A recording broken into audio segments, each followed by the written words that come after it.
Fevralın 10-da muzey mərkəzində Mədəniyyət və Turizm naziri Əbülfəz Qarayev Azərbaycan Respublikası Prezidentinin müvafiq sərəncamları ilə təltif olunmuş mədəniyyət və incəsənət xadimlərinin bir qrupuna mükafatları təqdim edib.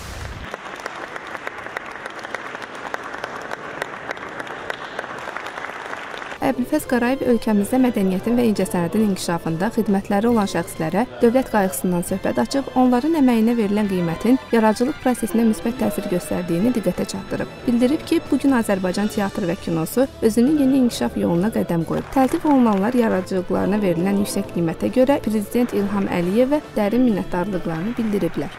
Mükafat alan, ad alan insanları təbrik edirəm və bizi bu ada layiq bilən bütün insanlara təşəkkürümü bildirirəm.